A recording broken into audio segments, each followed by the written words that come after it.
le cours qu'on va faire ensemble, Be'ezrat Hashem, c'est sur Parashat Lech Lecha. La parasha qu'on lira Be'ezrat Hashem ce Shabbat. Dans Parashat Lech Lecha, il y a deux personnages qui sont clés et importants dans notre parasha.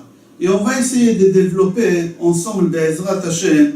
Ces deux personnes, ils sont de la famille et on ne savait pas que c'était de la famille. Et les deux personnages, ils habitent chez Avraham Avinu, chez lui à la maison. Le premier, c'est Eliezer, le serviteur d'Avraham. La première fois qu'on voit Eliezer dans la Torah, c'est dans notre paracha à nous. Après qu'Avraham il entend que son neveu il s'est fait prisonnier, il y a le Palit. Qui c'est le Palit? Rachid dit c'est Og Melech HaBashan. Og Melech HaBashan, il a entendu que Lot il a été prisonnier, le neveu d'Avraham. Qu'est-ce qu'il fait Lot? Lot il va tout de suite voir Avraham, il lui dit tu sais ton neveu Lot il s'est fait prisonnier. Alors Avraham il prend Eliezer son serviteur pour aller sauver son neveu Lot. Entre parenthèses, pourquoi Og il était aussi gentil avec Avraham pour aller lui dire que son neveu il s'est fait prisonnier? Rashi sur place dit que Lot il avait un intérêt, il a dit Avraham il va faire la guerre contre les 4 rois, il va perdre, il va mourir, puisqu'il va mourir je prendrai sa femme Sarah comme femme. Je referme la parenthèse, on continue. La première fois où on va dans la Torah, Eliezer c'est dans notre paracha, au moment qu'Avraham il va faire la guerre contre les 4 rois, il prend avec lui Eliezer. C'est pas marqué dans la Torah Eliezer, c'est marqué qu'il a pris avec lui 318 soldats. Et là-bas sur place, Rachid dit, c'est pas 318 soldats, c'est Eliezer, que la valeur numérique des mots Eliezer, c'est 318. Comme ça, Rachid sur place, et Rachid rapporte ça de la Gemara. Dans la Midrash, on pose la question, comment ça se fait que Rachid et la Gemara disent qu'ils n'étaient pas 318, mais la valeur numérique de Eliezer c'est 318, mais en réalité c'est Avraham et Eliezer seuls qui étaient ici pendant la guerre. Alors la question qui se pose, si tu lis dans le pasuk, c'est marqué Vaikach Avraham et Chanichav, c'est les soldats, en pluriel c'est marqué. Si tu voulais parler que d'Eliezer, il fallait marquer qu'Avraham il a pris le soldat que 318 avec lui. Et là, on aurait dit, d'accord, 318, c'est la valeur numérique d'Eliezer, et c'est marqué en singulier le soldat, on aurait compris. Mais ici, ça pose un problème, c'est marqué qu'Avraham, il a pris avec lui les soldats qui sont 318. Alors, ça ne peut pas marcher, hein. Qu'est-ce qui rachète la Gemara 10 par rapport à la Torah? La réponse est qu'en réalité, Avraham, il a pris avec lui beaucoup de soldats. Mais seulement, avant de sortir en guerre, Avraham Avinu, il les a tous réunis, et il leur a dit, comme c'est marqué dans la Torah, avant de sortir en guerre, il faut que le Kohen dit, c'est lui qui a épousé une femme, et qui n'a pas fait la mitzvah de rendre joyeuse sa femme, qui retourne chez lui à la maison. Avraham, il a fait la même chose, il y a beaucoup qui sont retournés.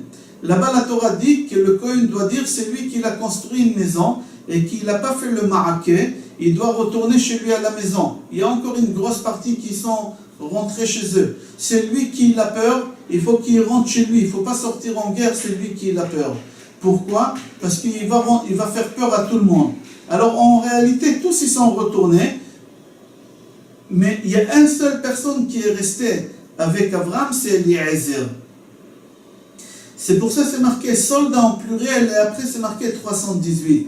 En réalité, ils étaient beaucoup plus que 318, mais ils sont tous rentrés chez eux, mais il n'y a qu'Eliezer, que la valeur numérique de son nom c'est 318, lui il est resté avec Avraham Avinu. Qui c'est ce Eliezer, le serviteur d'Avraham? Qui c'est celui-là qui est resté avec? Dans Pirkei de Rabbi Eliezer, Perek Tedvav, c'est marqué là-bas que Avraham Avinu, il a été jeté dans la fournaise à Ur Kasdim. Et au moment qu'il est sorti de là-bas vivant, tous les rois qui étaient là-bas et les gens importants, ils ont donné des cadeaux à Avraham Avinu. Ils l'ont rendu Dieu, ils l'ont donné des cadeaux. Il y a une seule personne qui ne lui a pas donné des cadeaux, c'était Nimrod. Nimrod, il était sûr et certain qu'Abraham Avinu, il va mourir dans la fournaise. Pourquoi? Parce que Nimrod, il dit, il y a un seul Dieu dans le monde. Ce mon Dieu, c'est le feu. Abraham proclame qu'il y a un seul Dieu dans le monde, c'est Akadosh Baruch Hu, c'est pas possible, je ne crois pas à ça. Alors c'est sûr et certain que mon Dieu, il va tuer Abraham. Alors il n'a pas préparé des cadeaux. Mais les autres rois, ils avaient un point d'interrogation. Ils ont dit peut-être le Dieu d'Abraham existe et Abraham il va sortir vivant. Alors ils ont préparé des cadeaux pour donner à Abraham. Mais Nimrod, il n'a pas préparé des cadeaux. Il était sûr et certain qu'Abraham il va mourir dans le feu par son Dieu. Alors il n'a pas préparé un cadeau. Qu'est-ce qui se passe? Nimrod, il ne prépare pas des cadeaux. Abraham, il sort vivant. Tous les rois et les gens importants, ils donnent des cadeaux à Abraham. Et lui, il faut qu'il donne un cadeau. Qu'est-ce qu'il a fait, lui? Le Midrash dit que tout de suite, Nimrod, il a pris son serviteur Eliezer et il a donné à Abraham cadeau. Son serviteur, il était à côté de lui. Abraham, Eliezer, il a pris son serviteur et tout de suite, il a donné à Abraham cadeau. Il lui a dit, voilà, je te donne mon serviteur qui est très intelligent, je te donne cadeau, prends-le. Et c'est comme ça qu'Eliezer est arrivé comme serviteur chez Abraham, Avinu, d'après Pirkei de Rabbi Eliezer, Perek Tetvav. Mais dans le Midrash, il y a autre chose. Le Midrash dit que au moment qu'Eliezer il a trouvé une femme au fils d'Abraham à Yitzhak, vous savez qu'Abraham Avinu il a pris Eliezer son serviteur, il lui a dit va chercher une femme pour mon fils Yitzhak. Au moment qu'Eliezer il trouve une femme pour Yitzhak, qu'est-ce qu'il fait Abraham? Il libère Eliezer comme roi. Il était roi, il a dit je te libère, c'est mon cadeau. Et Akadosh Baruch Hu, il a donné un salaire à Eliezer. Après qu'il était plus roi, il était libre. Akadosh Baruch Hu, il a payé Eliezer pour tout le bien qu'il a fait à Abraham. Akadosh Baruch Hu, il lui a payé dans ce monde. Et qu'est-ce qu'Akadosh Baruch Hu, il a fait? Akadosh Baruch Hu, il a fait en sorte que Eliezer, il devient roi. Et le roi des Og, c'est Eliezer. C'est l'ex-serviteur d'Abraham qui est devenu roi. Et alors on pose la question, comment c'est possible? Puisque Og Melech HaBashan, on le voit déjà chez Noach, 10 générations avant. On voit qu'Og Melech HaBashan, il était là-bas. Maintenant, tu me dis qu'Og, c'est le serviteur d'Abraham. 10 générations après, il est là. Mais n'oublie pas qu'on voit encore Og chez Moshe Rabbeinu. C'est Moshe Rabbeinu qui l'a tué, Og. Comment ça peut fonctionner, le chidouche de ce midrash-là, qu'on dit? Dans Masechet Sofrim, c'est marqué qu'Og Melech HaBashan, c'est Eliezer. Et alors, si Og Melech HaBashan, c'est Eliezer, comment ça se fait que Nimrod, il a donné comme cadeau à Abraham? Tout le système, ça ne fonctionne pas. Dans Targum Yonatan ben Oziel, chapitre Yud Aleph, c'est marqué Eliezer, c'était le fils de Nimrod. C'est-à-dire que Nimrod, il n'a pas donné son serviteur à Abraham, il a donné son propre fils à Abraham. Et dans Yalkut Shimoni, dans Hot Kuf Yutet, c'est marqué qu'Eliezer, c'était le fils de Nimrod. Alors, tout ça, ça nous met plein de questions dans la tête. Comment tu dis que Nimrod, il a donné au début son serviteur? Une fois tu dis que Nimrod, il a donné son fils était Eliezer, il a donné son fils.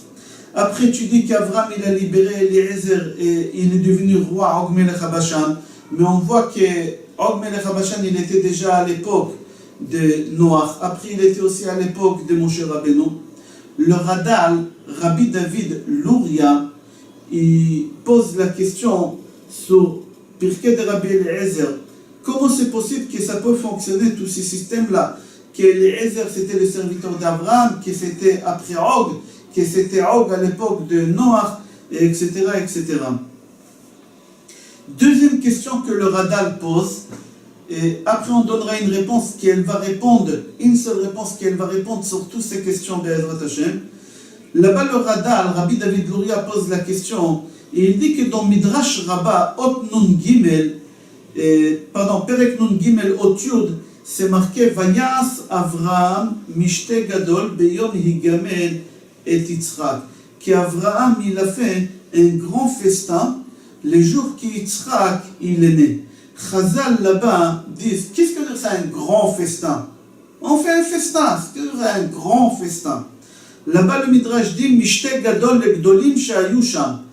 Un grand festin, c'est pas le festin qui était grand. Les gens qui étaient dans ces festins, c'était des gens importants. Et là-bas, le Midrash cite qui était dans ce festin-là. Là-bas, il dit beaucoup de rois, beaucoup de gens importants. Et parmi ces rois aussi, Og Melech HaBashan.